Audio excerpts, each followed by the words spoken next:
Жвачка чайнаса орозосу ачылабы? Үйдө окулган намазга караганда мечитте окулган намаз канча эсе сооптуу? Умрага ар барган сайын күнөөлөр энеден туума болуп тазарабы? Ассалому алейкум деген туурабы же салам алейкум деген туурабы деген сыяктуу суроолор көп келет. Жеке пикиримде суроолор туура эмес берилип атат деп ойлойм. Менимче туура суроо моундай болуш керек эле. Жвачка чайнасак орозосу ачылабы эмес. Орозо айында жаман кылыктарымдан кутула албасам, жаман кылыктарымды таштай албасам, ошол туткан орозом өтөбү деп суроо бериш керек. Же орозо айында жакшы бир сапат, принцип жок дегенде бир жакшы сапатты өзүмө сиңирип, жакшы бир принципти сиңирип, андан кийинки өмүрүмдө ошол жакшы сапатты өзүм менен алып жүрөйүн дей албасам орозонун урматына, ошол айда туткан орозом өтөбү деп сураш керек. Орозонун башкы мааниси напсини тизгиндөө да, ичибизден келген жамандыкка болгон бир тенденцияны тизгиндөө. Бул тизгиндөө жок эле дегенде 11 айга чейин жетпесе, мисалы орозо айында мен кандайдыр бир өзүм напсимди жаман нерселерден тыйдым дейли. Бул жаман нерселерден тыюу бир айга эмес да, 12 айга өмүр бою мындайча айтканда. Бул ошол жаман нерселерден өзүмдүн напсимди тыйганымдын күчү, мотивациясы 11 айга жетпесе, менин бул орозо айында туткан орозом кабыл болобу деп сураш керек. Үйдө окулган намазга караганда мечитте окулган намаз канча эсе сооптуу деп сурагандан көрө, саясий упай топтош үчүн салынган мечитте окулган намаз өтөбү деп сураган туура. Же бир айылда мектеп, бала бакча же больница авариялык состоянияда турган учурда бир мечиттин үстүнө экинчи мечиттин үстүнө үчүнчү мечит кылып мечиттердин саны көбөйсө, ошол мечиттерде окулган намаздар дагы үйдө окулган намазга караганда көбүрөөк сооптуу болобу деп сураш керек.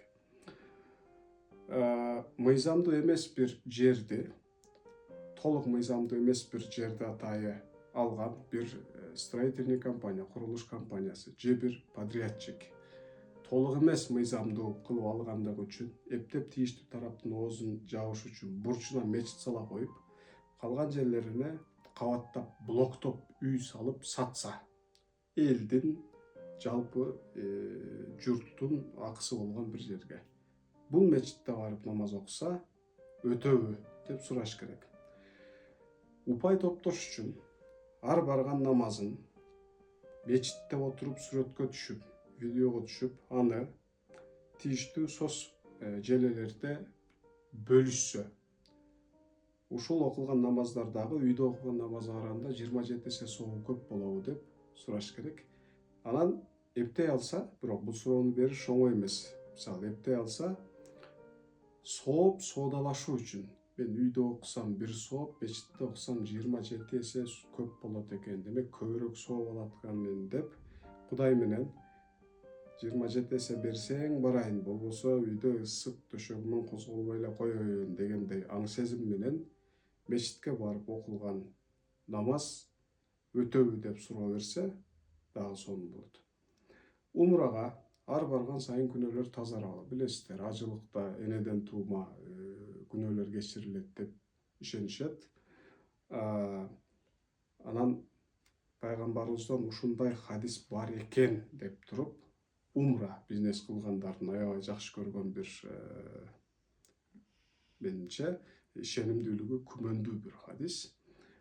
Ар умрага барган сайын бир мурда барган умра менен, мисалы бүгүн барсам, бүгүнкү барган умранын ортосундагы күнөөнү Алла Таала тазартып коет экен. Бул айтымдарга караганда. Дал ошол себептүү ар умрага барган сайын күнөөлөрүм чындап эле эки умранын ортосундагы күнөө энеден туума болуп тазарып калабы деп суроо бергендин ордуна, кошуна тууган, дос, негизги керектелүүчү нерселерге, акчага зарыгып жашап аткан учурда күнөөлөрдү күйүп тазалап келейин деп умрага барса, бул умра өтөбү деп суроо бериңиз. Бир жыл мурда тооба кылган күнөөмдү умрага барып. Кайра экинчи жылга чейин баарын кылдым, бардык тообамды буздум, кайра ошо күнөөлөрдү кылдым. Кайра экинчи жылы барып дагы Кудайдан кечирим сурасам, Кудай кечиреби умрада деп суроо бериш керек.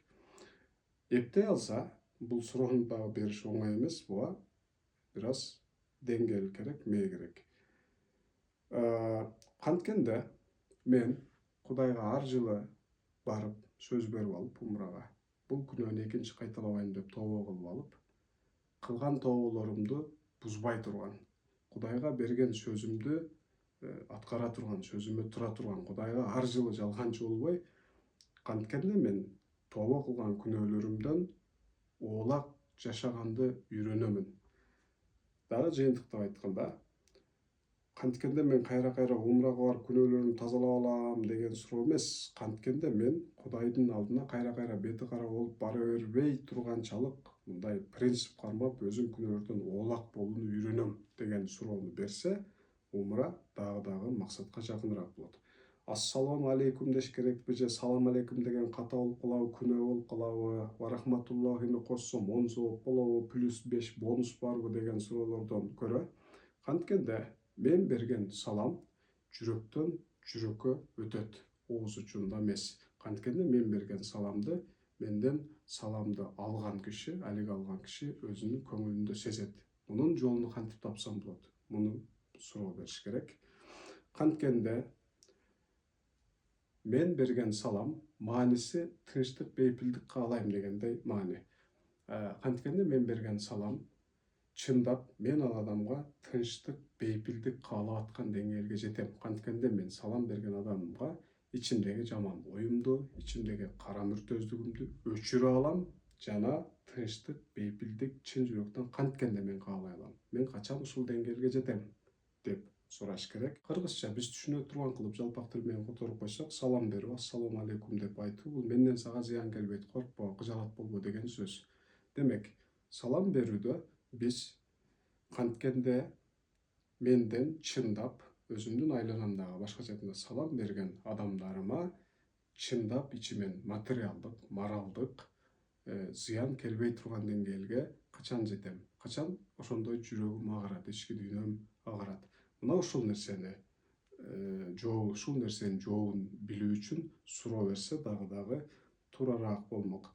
Пайгамбардын мисалы үчүн араңарда саламды жайгыла деген хадиси, ассаламу алейкум деп арабча айындарды, гайындарды, тамгаларды ордунан чыгарып, ударенияларын туура коюп, произношениясын туура айтылган саламды оозуңардын учу менен жайып койсоңор эле болуп кетебиз деген мааниге келбейт. Дал ушундай менден сага зыян келбей тургандай кылып, мен ички дүйнөмдү тазалай алуум, бул менин салам берүүм. Мен чындап ичимден кара ниетими, кара мүртөздүгүмдү өчүрүп, анча мынча кечире ала турган нерселерим болсо кечиришип, ал адамга чындап чын дилимен тынчтык, амандык каалай алганымда мен салам берип аткан болом. Же болбосо мен берген саламды чындап, бул салам берип коет, анын аркасынан жайлап да кое берет, ишенбе мунун мусулманчылыгына дебей турганчалык, мен салам бергенде бул саламым кандайдыр бир тырнакчанын нотариустун күчүнө ээ боло турганчалык бул салам берген адамына чын дилден салам берет жана мен ал алек алган саламым жүрөктөн жүрөккө өттү. Бул ишеничтүү адам дей турган деңгээлге жеткенимде, анан мен саламды жайган болом жана саламды туура берген болом. Андыктан туура суроо берели,